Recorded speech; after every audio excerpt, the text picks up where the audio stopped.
ថ្ងៃនេះយើងនឹងបង្ហាញពីការ set up របស់សាកលវិទ្យាល័យដោយជាដំបូងលោកអ្នកត្រូវធ្វើការបង្កើតគណនី admin ជាមុនសិនចំពោះវិធីសាស្ត្រក្នុងការបង្កើតគណនី admin អ្នកទាំងអស់គ្នាអាចធ្វើការមើលទៅតាមគំរូក្នុងវីដេអូនេះបាន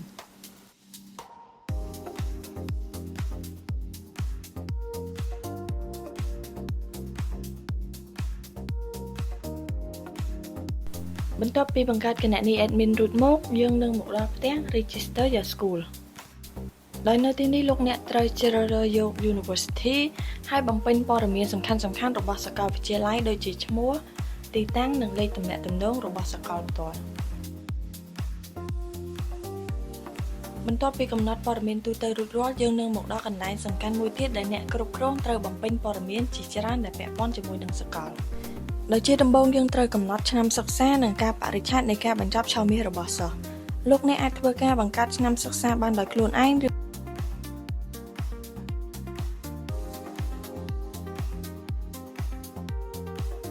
ជំហានទី2យើងនឹងបន្ថែមអត្តសញ្ញាណរបស់សាកលវិទ្យាល័យបន្ថែមទៀតដោយបញ្ចូល logo និង cover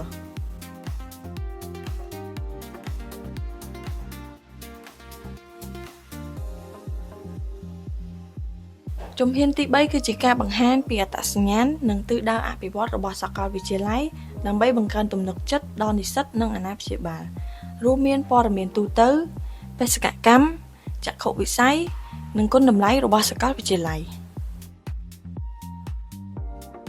ជំហានបន្ទាប់គឺជាការបំពេញនូវព័ត៌មានសំខាន់ៗបំផុតរបស់សាកលវិទ្យាល័យ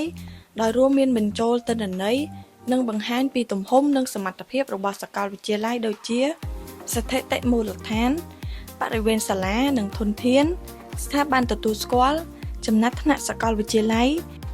និងសមាជិកភាពផ្សេងទៀតដែលពាក់ព័ន្ធ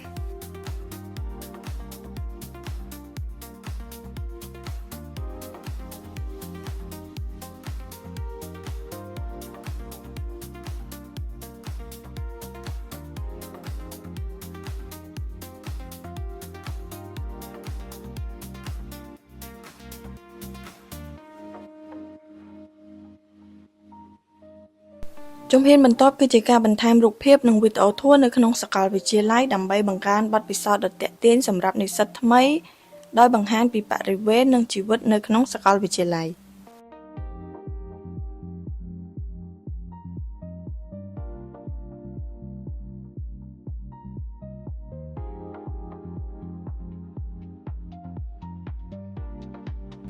បន្ទាប់មកទៀតគឺជាការកំណត់លក្ខខណ្ឌនៃការចូលរៀននិងឯកសារចាំបាច់សម្រាប់ការចុះឈ្មោះនៅក្នុងសាកលវិទ្យាល័យផ្ទាល់សម្រាប់និស្សិតថ្មីៗ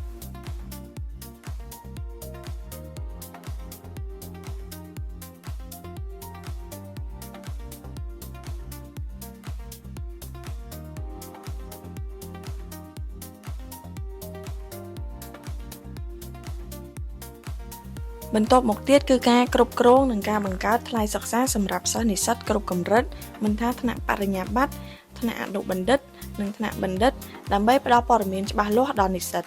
រួមជាមួយនឹងការបង្កើតការគ្រប់គ្រងនិងលក្ខខណ្ឌដែលសិស្សនិស្សិតនឹងទទួលបានអាហារូបករណ៍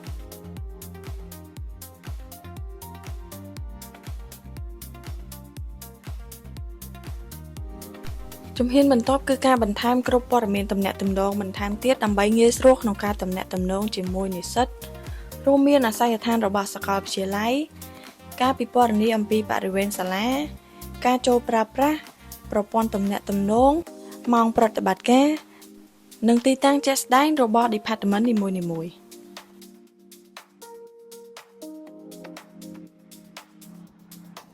ជាចុងក្រោយលោកអ្នកអាចធ្វើការពិនិត្យព័ត៌មានទាំងអស់ដែលលោកអ្នកបានបំពេញ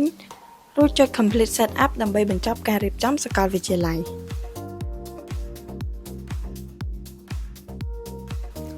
បន្ទាប់ពី Set up រួចរាល់ឥឡូវនេះសាកលវិទ្យាល័យរបស់លោកអ្នកបានក្លាយជា Digital មួយយ៉ាងពេញលេញលោកអ្នកអាចគ្រប់គ្រងកម្មវិធីសិក្សាកាលវិភាគសិស្សនិស្សិត